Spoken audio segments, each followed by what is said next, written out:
Quero te atualizar sobre o Vasco da Gama. Galdames não terá seu contrato renovado para a próxima temporada e a tendência é que o volante chileno vá jogar na Universidade do Chile. Já tem uma proposta para voltar para o seu país, atleta de 27 anos que não caiu no gosto do torcedor, também da comissão técnica e da diretoria. O OFC tá pedindo para falar sobre o Vascão.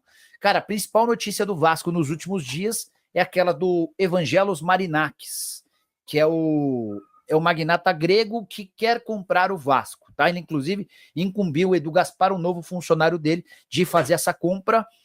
Eu fui o primeiro a dar essa história. Ontem eu vi o UOL e o GE dando as informações, o GE dando crédito e o UOL ignorando solenemente qualquer menção ao canal do Nicola. Enfim, faz parte. O pessoal do GE, por algo parecido com o que eu tinha escrito, né? E falado que o Vasco é uma possibilidade, que as negociações não estão fechadas, como não estão, mas que é uma alternativa sim, tá? Boa noite, Nicola. Alguma notícia do Vasco com os gregos? É só para quem está chegando agora, não está entendendo nada do motivo das perguntas, eu contei para vocês no início dessa semana, na terça-feira, para ser mais específico, que o Eugenos Marinakis, que é dono do Nottingham Forest, do Rio Ave e também do Olympiacos, decidiu que vai comprar um clube no Brasil. E ele contratou nessa semana o Edu Gaspar do Arsenal para ser o CEO dos clubes dele. E a primeira missão do Edu é encontrar um clube no Brasil. Na teoria, na América do Sul. Mas o que eu descobri é que é no Brasil e que o Vasco é prioridade. Até por ser grande, ter tradição, uma baita história. As negociações não estão fechadas, tá? Mas existem negociações e otimismo de que o negócio possa ser sacramentado. É óbvio que o Pedrinho vai tentar evitar falar sobre o tema. Imagino que essa pessoa para quem mandei mensagem também não dê muitos detalhes. Deixa eu mandar uma mensagem para uma outra pessoa do Vasco que me veio à cabeça agora. Essa tem muito trânsito com o pessoal lá do Vasco. Boa noite. Peraí. Tudo bem por aí? Queria saber...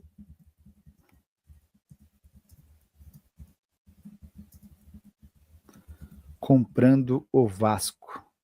A SAF do Vasco. Vamos ver se a gente consegue alguma atualização para vocês, tá bom? Obrigado pelo superchat, já mandei mensagem para 2 pessoas do Vasco, assim que tivermos resposta a gente já conta também. Tomara que ele compre o Vasco e tome novos rumos. Orlando, no Nottingham Forest e no Olympiacos a coisa funcionou. Na Grécia, o time do coração dele, o Olympiacos, nos 7 primeiros anos de parceria, foram títulos em todos os anos. No Nottingham Forest, reconstrução mais difícil, o time estava na Série B, na Championship, e 5 anos depois chegou à Premier League. Só que o Nottingham Forest não jogava a Premier League há 23 anos. Só para vocês entenderem o grau de dificuldade. E aí, depois de 2 janelas de 2 temporadas de muito investimento, a primeira delas na Premier League de 161 milhões de euros, o 5º time que mais investiu em todo o mundo, Nottingham Forest hoje é o 3º colocado do campeonato inglês, o torneio mais complicado de todos, tá? O Igor Mineiro tá dizendo que o Vascão não precisa de SAF. Eu discordo, Igor. O Vasco hoje não tem capacidade de gerar receitas que o tornem competitivo. Para falar a verdade, poucos clubes no Brasil não precisam de SAF, tá? Eu acho que só o Palmeiras e o Flamengo. Acho que até o Corinthians e o São Paulo, se transformassem em SAF, teriam boas surpresas. Eu acho que seria importante para os dois. O Palmeiras e o Flamengo, eles conseguem se autocontrolar sem a necessidade de um investidor. Mas o São Paulo, por exemplo, com 700 milhões de reais de dívida, o Corinthians com 2,3 bilhões de dívida, acho que seriam importantes, tá? O Jailton Júnior, boa noite, Nicola, deixei meu like, mas você não me respondeu ainda sobre uma pergunta que eu fiz ontem, se teria a chance de o Ryan ir para o Crystal Palace, que é do John Textor. Ô Jailton, o Textor tá louco para vender o Crystal Palace, tá tentando se desfazer a todo custo do Crystal Palace, mas esse não é o principal impeditivo. A avaliação dos responsáveis pela Eagle, que é o grupo de empresas, o grupo de times do Textor, a avaliação é de que ele não caberia no Crystal Palace, ele teria dificuldade em se firmar por lá. A ideia talvez fosse ser de levar o Ryan para o Lyon. O Lyon não tem vaga de estrangeiro. E aí sugeriram que o Ryan fosse para o Molenbeek, que é outro time do grupo, só que o Molenbeek está na 2ª divisão da Bélgica. Aí os representantes do Ryan falaram, não, Molenbeek ele não vai. E aí esse impasse. 14 milhões de euros na mão, mais uma série de benefícios, como o perdão de uma dívida de 15 milhões de reais com o Tairo Arruda, que trabalha para o Textor, além de facilidades para que o Vasco jogasse no Newton Santos durante os 3 anos de obra de São Januário. E eu acho que esse negócio precisa sair para o Vasco. Seria muito bom, tá? Sobre Marinakis, tenho contado para vocês desde terça-feira que o Grego quer comprar um clube no Brasil e o Vasco é uma prioridade. Existem outras alternativas, estou tentando levantar outros nomes, mas posso contar para vocês que o Vasco é o plano A, é a primeira opção de um cara que coloca bastante dinheiro nos seus clubes, no Nottingham Forest, no Olympiacos e também no Rio Ave. Desses 3, só o Rio Ave ainda não conseguiu decolar, é o 14º no Campeonato Português.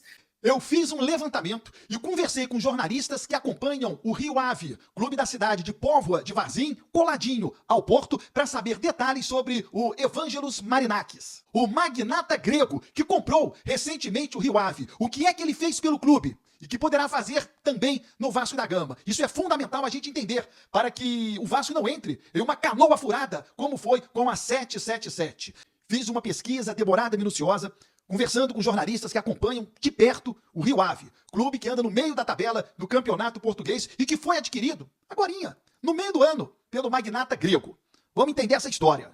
Antes, está muito claro que o Evangelos Marinakis já conhece o Vasco da Gama, algo que ele não conhecia antes dessa movimentação do torcedor vascaíno. Porque quando ele contrata o Edu Gaspar para correr atrás de um clube brasileiro, ele não falou pro Edu, olha o Vasco, vamos ver o Vasco. Absolutamente não. Mas esse movimento é do torcedor do Vasco junto ao magnata grego. E a gente não pode parar. A gente precisa continuar. Ele precisa enxergar o Vasco da Gama e ir até o Vasco fazer uma proposta milionária, porque ele tem muito mais dinheiro do que o John Textor do Botafogo. Mas vamos ao que interessa, torcedor. Em novembro de 2023, ou seja, há cerca de um ano, o Rio Ave, da cidade de Vila do Conde, colado ao Porto, se tornou SAF. Os sócios aprovaram a criação da SAF, que em Portugal chama-se SAD. É a mesma coisa. Todo esse processo terminou em maio de 2024. Criou-se uma empresa chamada RAH Sports Investments. Essa empresa foi criada no dia 25 de janeiro de 2024. Tem sede no Chipre e é controlada pelo pai e filho. Os dois controlam 100% da empresa e compraram 80% do Rio Ave. Só na última janela, o Rio Ave contratou quase 20 jogadores, um elenco inteiro. Todos os salários e funcionários do clube estão em dia, algo que não acontecia há muito tempo no Rio Ave, mas os gregos, com investimento pesado, colocaram a casa em ordem no clube português.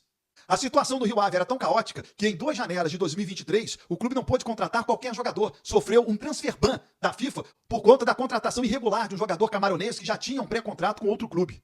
No atual campeonato português, o Rio Ave é o 14º colocado. Tem 9 pontos em 10 jogos. Mas é importante a gente destacar que ele já realizou as 4 partidas mais difíceis da competição. Contra Porto, Benfica, Sport e Braga, que são os 4 melhores clubes do campeonato português.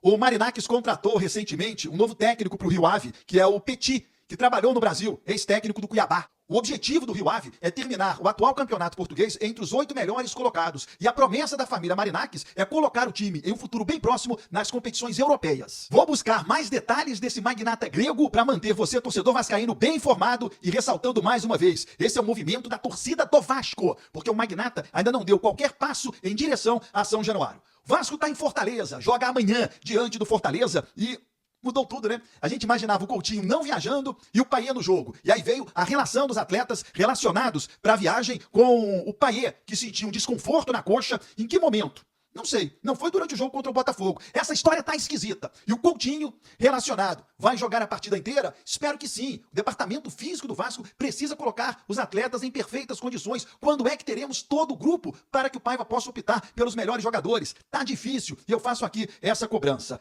Emerson Rodrigues, que não jogou contra o Botafogo, tá à disposição. O Paulinho viaja, mas não joga. É um trabalho semelhante ao que foi feito com o Jair. Antes dele reaparecer em campo, ele também fez viagem com o time para voltar, né, a ter aquele gosto, o entrosamento, a ambientação até reaparecer no campo de jogo.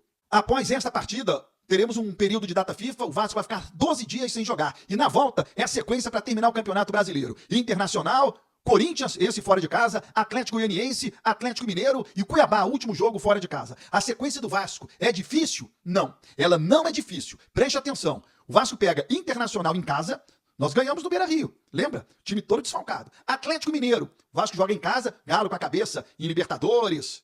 Atlético Goianiense em casa precisa ser uma presa fácil, já está rebaixado. Na última rodada tem o Cuiabá fora de casa, provavelmente o Cuiabá também já rebaixado na última rodada. Então o jogo mais complicado na reta final é contra o Corinthians em São Paulo. E o jogo de amanhã também não será fácil para o Vasco, mas eu estou bastante confiante.